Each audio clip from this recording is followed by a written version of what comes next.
It was a quiet, brittle morning in Colorado Springs, the kind where the frost on the windshield looks like lace and the mountains in the distance sit like silent judges. I had just dropped the kids off at school and was heading into town when I noticed Brianna's bank card still sitting on the kitchen counter. She had mentioned a meeting that morning, something about marketing and local fitness partners, so I figured she'd need it. We weren't in a bad place exactly, but we weren't great either. Dropping it off felt like the kind of small gesture that says, I still care, even when things are tense. Her salon was a 10-minute detour tucked in between a Pilates studio and a vintage bookstore downtown. It had her name on the glass in a swirly font, Brianna Grace Hair Studio. She was proud of it, worked hard for it. I'd helped paint the walls when she first opened the place, and I still remembered the way she beamed that day. Now, every time I stepped inside, it felt like visiting a version of her that existed more in the past than the present. When I opened the door, the soft chime above me sounded the way it always did, sweet, delicate, too cheerful for what was coming. I took one step inside and froze. On the coat rack near the waiting area, right next to Brianna's cream trench, was a man's jacket. Not just any jacket either, charcoal wool, fitted, the kind that costs more than I'd usually spend on something that doesn't even zip. Definitely not mine. I wasn't the jealous type, not really. But there was something jarring about that jacket sitting there like it belonged, like its owner had been there more than once. Then I noticed the coffee. 2 cups sat on the counter by the register, both fresh. One was hers, recognizable by the lipstick mark on the lid. The other had a cracked sleeve and was from the cafe 2 blocks over. The foam still danced on the surface of the second one, untouched. Whoever had been here hadn't left long ago. I opened my mouth to call her name, but I didn't get the chance. Brianna came out from the back, adjusting the sleeve of her blouse and smoothing down her hair like she'd just been startled. When she saw me, there was a flicker of something panic, irritation, in her eyes. She blinked it away fast, replacing it with a tight, puzzled smile. Trevor? What are you doing here? She asked, crossing her arms casually. Too casually. You left your card, I said, holding it up. Figured you'd need it. Oh, she said, not moving to take it right away. Thanks. I've been looking for that. She stepped behind the counter and started fiddling with her phone like this was just another Tuesday. I glanced again at the jacket. Her eyes tracked mine for a second before she looked away. Got a client in? I asked, my voice calm, though my gut was twisting. She didn't answer right away. Instead, she reached for one of the coffee cups and tossed it into the trash. Not hers. Not even touched. I was meeting with a guy from Iron Core Gym, she said finally. They're interested in partnering for some promo stuff, haircuts, and wellness packages. I told you about that, remember? I didn't remember. Or maybe she never told me. Either way, it didn't matter. I guess I forgot, I said. She shrugged. It's not a big deal. The way she said it, like I was the one making something out of nothing, set off an old, familiar irritation. One I'd started to recognize more often over the past year. The subtle shift where I became the unreasonable one just for noticing things that didn't add up. I leaned against the doorframe and nodded slowly. That his jacket? Her eyes narrowed a touch. You seriously came all the way down here to interrogate me about a coat? I came to bring your card. But the coffee, the coat, the tone, it all just stood out. God, Trevor, she said, rolling her eyes and grabbing the card from my hand. You do this thing where everything has to be a thing. It's exhausting. That hit harder than I expected. Not because it was the first time she'd said something like that, but because lately that tone had become her default. I used to think it was just stress, owning a business, raising kids, trying to keep up with everything. But now it felt more like disdain. I'm just asking, I replied. That's not a crime, is it? She crossed her arms again and leaned back against the counter. No, but making assumptions is. You act like just because you show up here, you get to read into everything. I told you who he was, why he was here. What more do you want? Nothing, I said quietly. I just didn't expect to walk in and feel like a stranger. For a moment, something flickered in her expression. Maybe guilt, maybe annoyance. I couldn't tell anymore. Then it was gone, replaced by that same cool detachment. Well, maybe that's on you, she said. I nodded slowly, the words catching in my throat. I wasn't about to argue. Not here. Not now. All right, I said, stepping back toward the door. Have a good meeting. She didn't say goodbye. As I walked out, the door chimed again behind me. I didn't look back. The street felt colder now, the sun hidden behind a slate of clouds. And inside, something was settling deep in my chest, a quiet unease, heavy and sharp. Whatever that had been in there, it wasn't nothing. I wasn't crazy. I knew the look in her eyes. I'd seen it before, but never directed at me. The drive home should have taken 15 minutes, but I missed 2 exits and ended up circling through a neighborhood we hadn't been to since Max's soccer games last fall. I wasn't thinking clearly, just driving on autopilot, letting the heater hum and the thoughts pile up like snow on a windshield. It wasn't the jacket that bothered me the most. It was the way Brianna looked at me.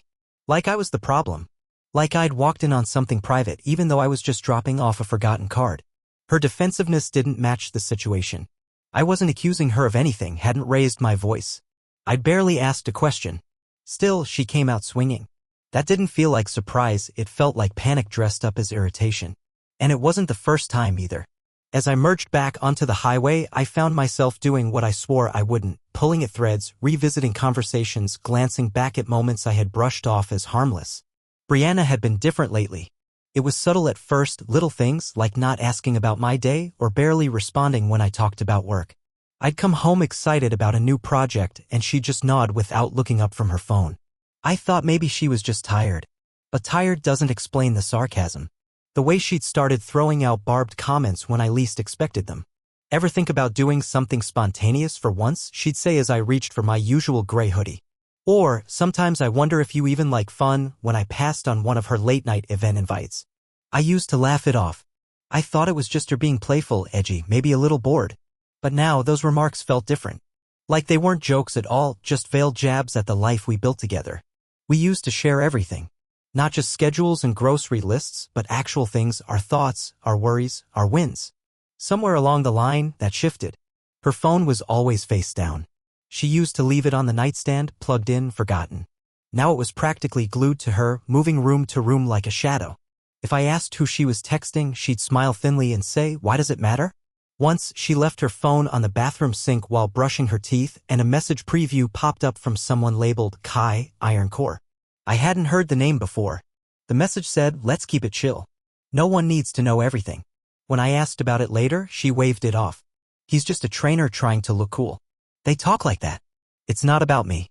But it didn't sit right. Not then and definitely not now. Even her wardrobe had changed. Not drastically, but noticeably. There were more dresses with plunging necklines, more heels, more sudden purchases that didn't show up on our shared credit cards. And it wasn't just the clothes. It was the timing. She wore them when she said she had business dinners or collaborator meetings, always vague, always somewhere I couldn't tag along. I started recognizing a pattern. Whenever I had to stay home with the kids, she suddenly had something important at the studio. Whenever I asked about her day, she answered with just enough detail to sound believable but not enough to feel real. Like a rehearsed script she could repeat without thinking. Then there were the weekends. Saturday mornings used to be our family reset. Pancakes, errands, maybe a hike or a movie night. Lately, Brianna was exhausted by the time Friday rolled around, or she had a spa booking to manage, or more often, she needed alone time.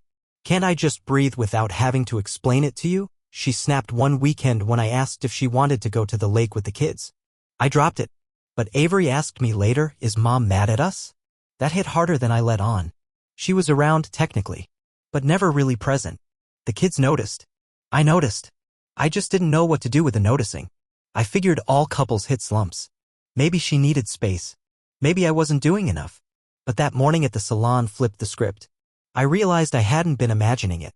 I'd been downplaying it, minimizing my instincts out of loyalty, out of fear of sounding paranoid. It reminded me of something my friend Nate once said over beers. His wife had left him out of the blue. He told me later, "The signs were there, man. I just didn't want them to be." Now I knew what he meant. By the time I got home, the unease had congealed into something heavier. I stood in the kitchen for a full minute, holding my keys in one hand, staring at the tile like it might explain something. Then I heard Max upstairs, humming while building something with Legos, and it grounded me. I made coffee, sat at the table, and opened my laptop to check emails. I tried to work. Really, I did. But I couldn't stop the reel of moments playing in my head. The time she took a business trip to Denver but didn't answer any of my calls until the next day. The random gym membership she signed up for even though she hated working out. The inside jokes she'd mention in passing, always followed by, "You wouldn't get it." They all seemed harmless back then. Now they felt like puzzle pieces I'd ignored. I opened her Instagram on my phone. Not much there, just filtered selfies, hair tutorials, the usual promo posts. But I noticed she'd been tagged in a few stories I hadn't seen before. One from Iron Core Gym's official page. She was in the background laughing with someone just out of frame. I tapped through, screen recording the clips instinctively. I didn't know what I was looking for yet, but I wanted to have it. Scrolling through the comments, I noticed one in particular from Kai_Ironcore with a winky face emoji. It was under a photo of her posing with a caption about fresh starts and moving forward. I checked the post date. 3 weeks ago. The same weekend she told me she was at a wellness retreat with her cousin. I knew her cousin. She was out of the country that week. I stared at the screen until my vision blurred. Not from tears, just from sheer emotional overload. My brain kept trying to rationalize it. Maybe it was a misunderstanding. Maybe I was reading too much into it. But my gut wouldn't let me buy that story anymore. I wasn't a jealous guy. I wasn't controlling. I didn't track her phone or check her messages. I trusted her until I couldn't. And now I wasn't sure what scared me more, the possibility that she was hiding something from me or the fact that I was starting to believe she already had. The signs weren't screaming. They were whispering, relentless and subtle. And for the first time I was finally listening. I wasn't actively looking for confirmation. Not really. It's like I had resigned myself to the idea that something was happening behind the scenes but kept hoping I was wrong. That maybe all the signs added up to something less sinister like stress or miscommunication. But what happened that following Wednesday shattered any illusions I had left. It started with an email. I was in the middle of negotiating a partnership deal for a new online tutoring platform I'd been building on the side. Education tech wasn't glamorous, but it was personal to me. Something that had started as a passion project was slowly becoming a serious business. One of the companies I'd been in talks with was expanding fast and hiring aggressively. We traded a few calls, and that morning they sent me a packet with their internal rollout plan. New hires, org charts, onboarding material, the usual corporate fluff. I skimmed through it between Zoom calls, not expecting anything out of the ordinary. Then I saw a name that made my stomach twist. Brianna Grace, Community Relations Specialist. Her profile photo stared back at me. The same hedge asterisk T she used for her salon's page, just cropped tighter. And standing beside her in a second image, a group photo from some kind of weekend retreat, was a man I recognized. The jacket guy. He was listed as a junior product manager. His name was Kai Reynolds. The breath went right out of me. She never said a word about taking a new job. Not once. She'd been talking about expanding the salon, bringing on another stylist, maybe even franchising one day. There had been no mention of a switch to corporate, no hint of this man being anything more than a gym contact. And yet here she was, officially listed as a full-time employee in a completely different city, under a different role with a man she had pretended barely existed. I clicked through more of the documents. One tab led to the employee portal. It wasn't locked down, probably an oversight. I hesitated before logging in with the guest credentials they provided me earlier for the pitch. A dashboard popped up, filled with blog posts, wellness tips, and welcome messages. There was a featured spotlight section with employee bios and fun facts.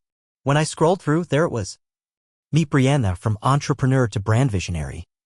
It had quotes from her about pivoting into something more aligned with her values, rediscovering her voice, and wanting to live authentically. The words made my skin crawl. There were links to photos from recent team-building retreats. In one, she and Kai were sitting side by side, barefoot around a campfire, leaning into each other in a way that screamed in asterisk Macy. In another, they were hiking in Boulder, both tagged in the photo with captions like, "Power Duo" and "Undeniable Chemistry." None of it was subtle. I clicked on her user profile, just idle curiosity, or maybe morbid self-destruction, and saw a stream of updates. Comments on Kai's posts, group chats about branding, and a shared playlist titled Late Night Ideation. I closed the browser and just sat there, staring at the screen, trying to catch my breath. It wasn't just that she had lied. It was that she had built an entirely separate life, and had done it seamlessly with no intention of telling me. She wasn't planning to drift away. She had already jumped ship. The room felt smaller, like the walls were pressing in. I stood up, ran my hands through my hair, and paced. My heart was pounding, not with rage, but with something worse. Clarity. The kind that leaves you cold and hollow. I thought of the weekend she said she was at her cousin's cabin. That must have been when those retreat photos were taken. I remembered now. She came back with a sunburn, said the weather in Estes Park had been unusually warm. But the cabin was supposed to be in Woodland Park. She hadn't even bothered to keep her lies straight. Or maybe she assumed I wouldn't catch on. And she was right. I hadn't. Until now. I pulled out my phone and opened her Instagram again. I scrolled further into older posts. Sure enough, there were gaps. Long stretches without photos, only captions like, recharging, and new chapters coming. I checked Kai's account. His profile was private, but the same group photos were visible through tagged posts. There was one where he had his arm draped over her shoulders, both of them wearing matching company sweatshirts. It wasn't a coincidence. This was real. And here's the part one hated the most. I wasn't surprised. Not really. It was like my gut had been bracing for this long before my brain caught up. Every sarcastic remark, every deflected question, every time she rolled her eyes when I talked about my day, it had all been pointing to this moment. I thought about the kids. Max and Avery didn't know. They couldn't know. Not yet. Whatever happened next, I had to shield them from it. No matter how much anger was bubbling inside me, it couldn't spill into their world. Still, I needed to do something. Anything. I printed the documents. The bio, the retreat photos, the job listing. I didn't know why. Maybe as proof. Maybe as armor. I slid them into a folder and shoved it into the back of my desk drawer. By evening, Brianna came home late. She didn't apologize, didn't offer an explanation. Just tossed her bag down and said something about the salon running over schedule. I stared at her, wondering how much effort it took to keep all the lies straight. She looked tired, but not worn down in a way that suggested regret. More like someone who had already emotionally relocated, just waiting for the lease to expire. We barely spoke during dinner. Avery mentioned wanting to learn guitar, and Max showed off his drawing of a dragon. Brianna smiled in all the right places, but her eyes never lit up. When the kids went to bed, she disappeared into the bedroom, still glued to her phone. I stayed in the kitchen, nursing a glass of water, staring at the stack of mail I hadn't opened in days. I wanted to confront her. I wanted to shout. I wanted to ask how long she thought she could keep this up. But I didn't. Not yet. Instead, I made a decision. If she had built a new life behind my back, then I would make sure she couldn't use me as the safety net she fell back on if it didn't work out. She wanted to start over? Fine. But she wouldn't do it with one foot still in my house, pretending to play the role of wife and mother while secretly clocking in at another life. No more ambiguity. I went to the garage and pulled out the legal box we'd used when we bought the house: deeds, tax returns, joint account info. I started making notes. Quietly. Strategically. She wasn't the only one who could pivot. I didn't sleep much that week. I kept cycling between rage and restraint, imagining confrontations that ended with slammed doors or stunned silence. But the more I thought about it, the less I wanted a scene. What I needed was leverage. And as strange as it sounds, it came faster than I expected. The startup I had been negotiating with, the one Brianna had just joined, was in the middle of a messy acquisition. I knew that because I was quietly involved in it. My education tech venture had started gaining traction last fall. It began with a small grant and some partnerships with underfunded school districts, but now we were fielding investor calls. And one of the companies that came up on my radar as a potential partner, maybe even an acquisition, was the very firm where Brianna had just landed her shiny new title. At first, I kept my connection to her quiet. The overlap felt like a cruel coincidence, but the deeper I got into the deal, the more it felt like opportunity. We were negotiating terms when I saw her onboarding profile. Now, the paperwork was nearly done.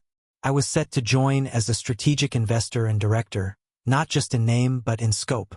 My role would involve organizational development, branding alignment, and yes, oversight of community engagement initiatives.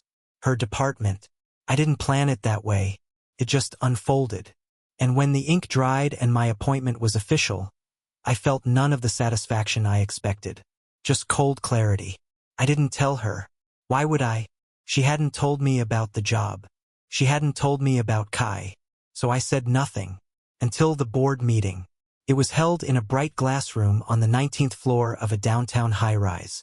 The kind of place where people use words like synergy and thought leadership without irony. I wore a navy suit, clean, fitted, professional. Nothing flashy. Just composed. Controlled. I got there early, reviewed the agenda, shook hands. Everyone was courteous, eager, optimistic. Brianna's name was on the list of presenters, third on the docket. She was scheduled to brief the board on a new outreach campaign she'd supposedly designed with key partners. When she walked in, I saw her before she saw me. She was wearing one of those dresses that made people look twice, white, fitted with gold accents at the shoulders. Her heels clicked confidently against the tile. She had that walk, the one I'd watched for years. Head high, chin level, smile on standby. Then she saw me. It wasn't immediate. She was halfway across the room, greeting a junior associate, when her eyes flicked up and locked with mine. Everything about her expression shifted. She froze, just for a heartbeat, but I caught it. The flicker of recognition, the confusion, then the panic. I didn't flinch. I nodded politely, as if she were any other colleague I'd met once at a conference. The man standing next to me, a product lead named Rashid, kept talking about market penetration numbers. I nodded along, eyes steady. Brianna turned away quickly and beelined to the far corner of the room, pulling her phone out like it might explain what was happening. When the meeting began, she kept her distance. During her presentation, she avoided looking at me entirely. But I watched her closely. Her usual poise was cracked. She stumbled over words she'd probably rehearsed.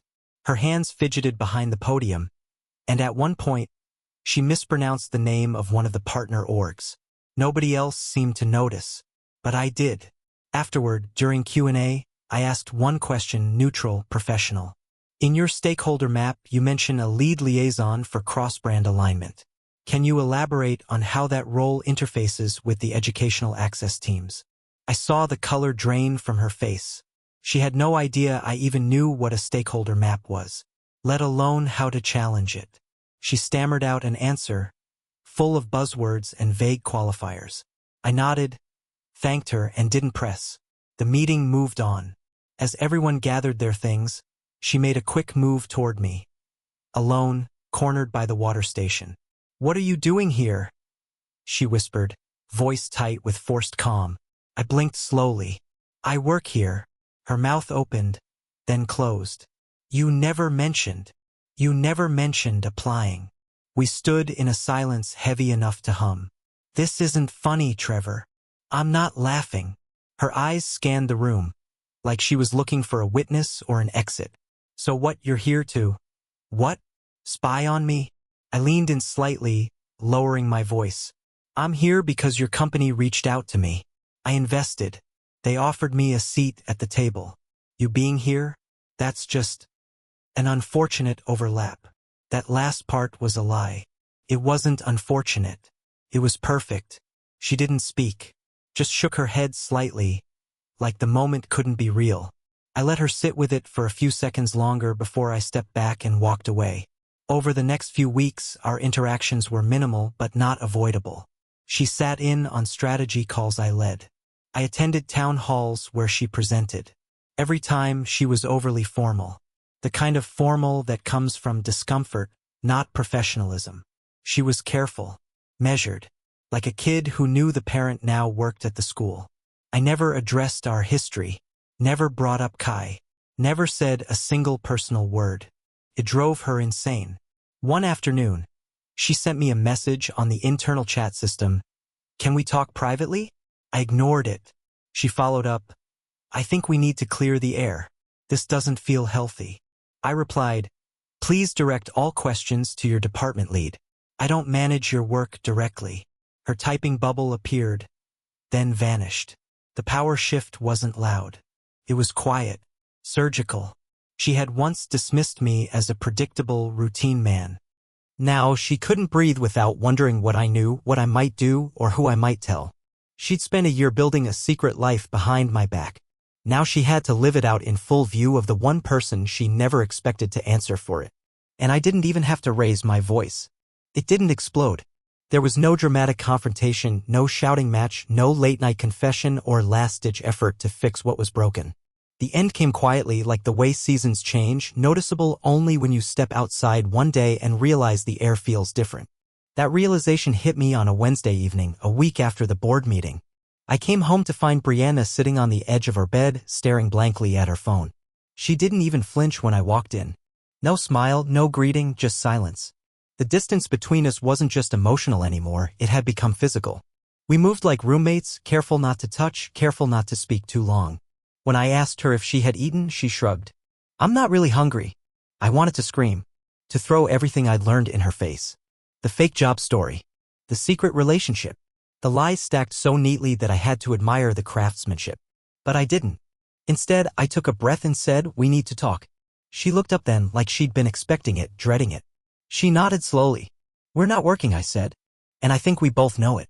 She opened her mouth, then stopped. Her shoulders slumped. "Trevor," she began, but the words didn't follow. "I'm not angry," I continued. "Not anymore. But I'm done being lied to." The silence stretched between us, thick and fragile. "I didn't plan for this to happen," she whispered. "Then what did you plan for?" She didn't answer. Her eyes filled, but the tears didn't fall.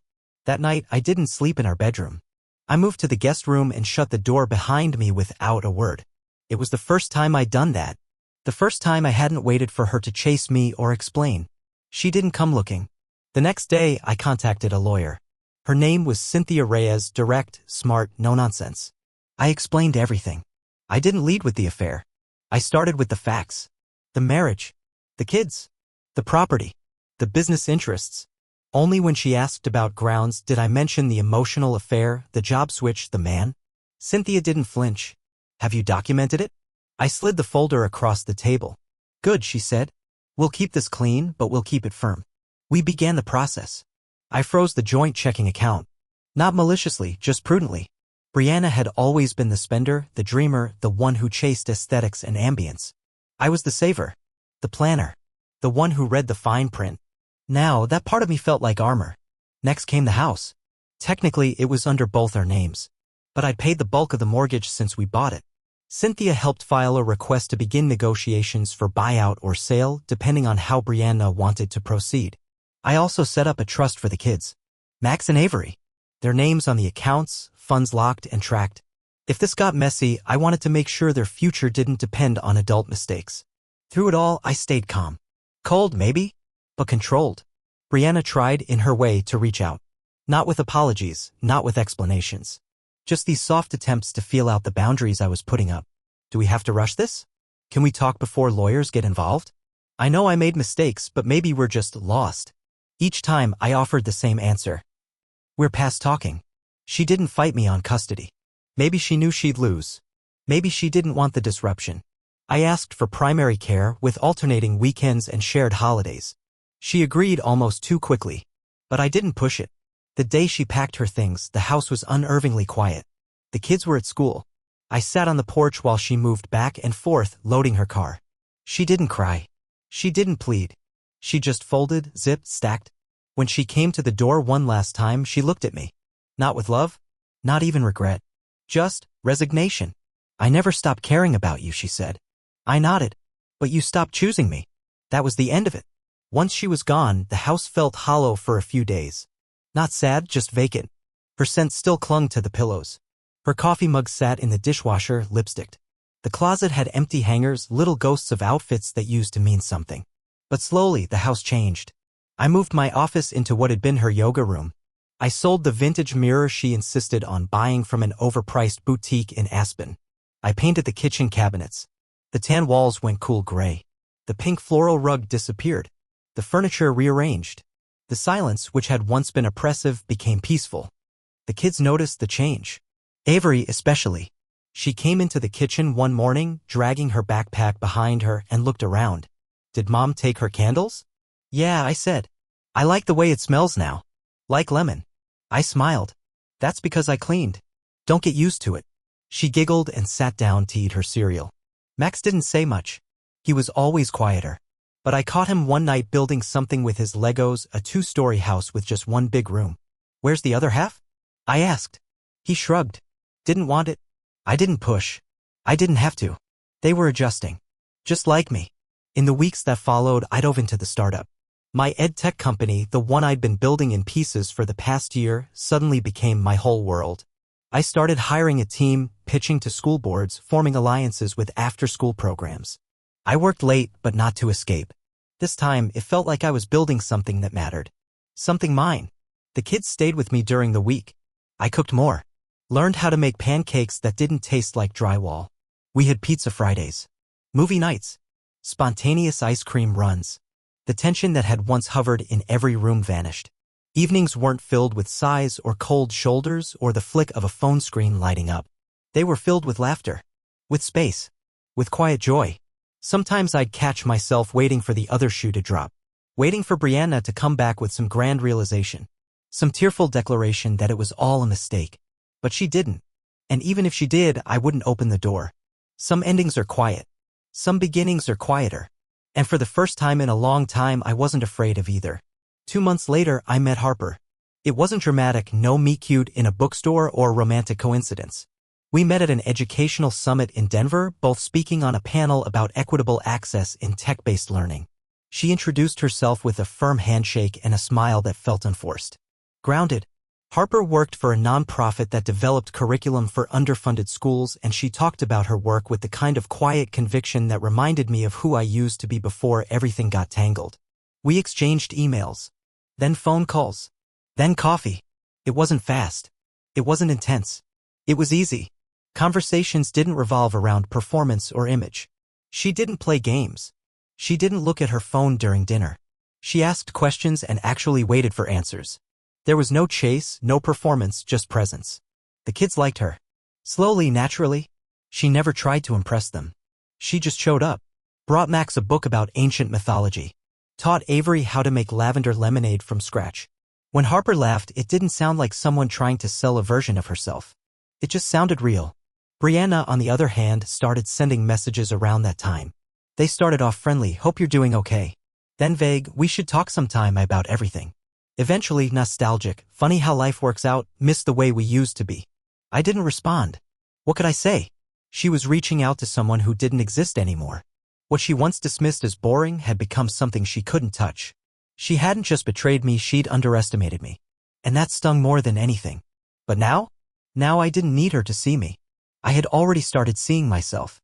1 year later, I stood on the porch of our new home, a quiet place by the lake where mornings started with birdsong and ended with Max and Avery running barefoot through the yard. The educational platform I built had launched in over 300 schools. We were expanding to community colleges next. I had a team, a purpose, and a quiet kind of pride that didn't need applause. One evening, Avery curled up beside me on the porch swing, a blanket around her shoulders, and said, "You smile more now." I looked at her, surprised. "Yeah?" She nodded, eyes on the water. "You look like you're really here. Before, you didn't." That hit me hard in a good way. Because she was right.